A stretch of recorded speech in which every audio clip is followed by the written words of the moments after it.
یہ کہانی دو لڑکیوں اور ایک لڑکے کی ہے جو زندگی کی ایک پیچیدہ لیکن دل کو چھو لینے والی داستان کو بیان کرتی ہے۔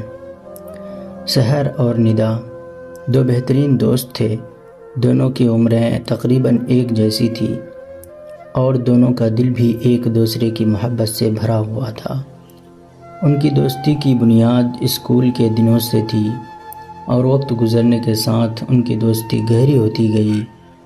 ایک دن سحر اور ندا نے ایک نئے لڑکے عادل کو اپنے اسکول میں دیکھا۔ عادل ایک دلکش، ذہین اور مہربان لڑکا تھا۔ جب بھی وہ بات کرتا اس کی باتوں میں ایک خاص کشش ہوتی۔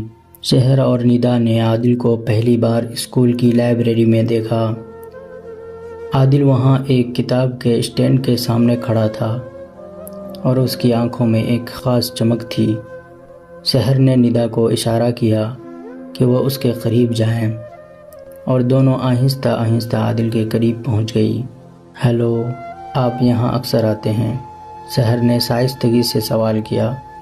عادل نے مسکراتے ہوئے جواب دیا، ہاں، میں یہاں بہت سی کتابیں پڑھنے آتا ہوں۔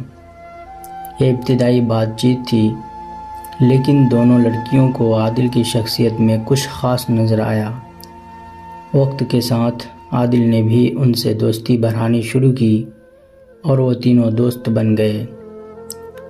دن گزرتے گئے اور عادل کے ساتھ وقت گزارتے ہوئے سحر اور ندا دونوں نے محسوس کیا کہ ان کے دلوں میں عادل کے لیے محبت بڑھ رہی ہے، لیکن دونوں نے ایک دوسرے سے اپنے جذبات چھپائے اور عادل کے ساتھ وقت گزارتی رہی۔ ایک دن سحر اور ندا نے عادل کو ایک کیفے میں بلایا۔ وہ تینوں بیٹھے باتیں کر رہے تھے اور ہنس رہے تھے۔ اچانک عادل نے کہا، سحر، ندا، میں آپ دونوں سے ایک بات کہنا چاہتا ہوں۔ سحر اور ندا نے ایک دوسرے کی طرف دیکھا اور دل کی دھڑکن تیز ہو گئی۔ کیا بات ہے؟ سحر نے دل کو تسلی دیتے ہوئے پوچھا۔ عادل نے گہری سانس لی اور کہا، مجھے تم دونوں سے محبت ہو گئی ہے۔ یہ سن کر سحر اور ندا دونوں شاکڈ ہو گئے۔ ان کے دلوں میں ایک پیچیدگی پیدا ہوئی۔ انہوں نے اپنے جذبات کو چھپانے کی کوشش کی، لیکن اب وہ ایک مشکل مقام پر تھے۔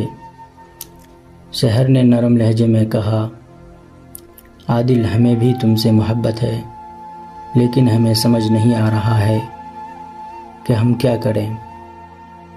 ندا نے بھی اس بات کی تائید کی، ہم نے ہمیشہ ایک دوسرے کی خوشیوں کا خیال رکھا ہے، لیکن یہ مسئلہ ہمیں بہت پیچیدہ لگتا ہے۔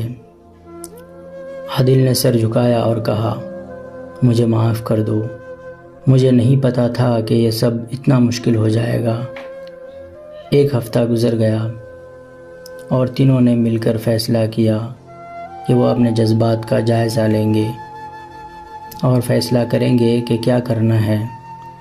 سحر اور ندا دونوں نے اپنے دل کی باتیں ایک دوسرے کے ساتھ شیئر کی اور دونوں نے سوچا کہ انہیں اپنی دوستی کو بچانے کی کوشش کرنی چاہیے۔ آخر کار انہوں نے فیصلہ کیا کہ وہ عادل کے ساتھ دوستی برقرار رکھیں گے اور اپنے جذبات کو ایک طرف رکھیں گے۔ عادل نے بھی اس فیصلے کی عزت دی اور تینوں نے اس بات کو قبول کیا کہ محبت کے جذبات کو دوستی پر غالب نہیں آنے دینا چاہیے۔ اس فیصلے کے بعد سحر اور ندا اور عادل نے اپنی زندگی میں نئے راستے تلاش کیے۔ سحر نے اپنی تعلیم پر زیادہ توجہ دی اور ندا نے فنون میں مہارت حاصل کی۔ عادل نے بھی اپنی شوقین سرگرمیوں میں محنت کی اور اس نے ایک کامیاب کیریئر بنایا۔ یہ کہانی اس بات کو ثابت کرتی ہے کہ محبت اور دوستی دونوں اہم ہیں، لیکن کبھی کبھی دوستی کو اولویت دینا ضروری ہوتا ہے۔ سحر، ندا اور عادل نے یہ سکھایا کہ محبت کی اصل حقیقت یہ ہے کہ ہم دوسروں کی خوشیوں کا خیال رکھیں گے اور اپنی دوستی کی قدر کریں۔ یہ کہانی تین دلوں کی پیچیدہ لیکن دل کو چھو لینے والی کہانی ہے، جو محبت، دوستی اور قربانی کی حقیقتوں کو اجاگر کرتا ہے۔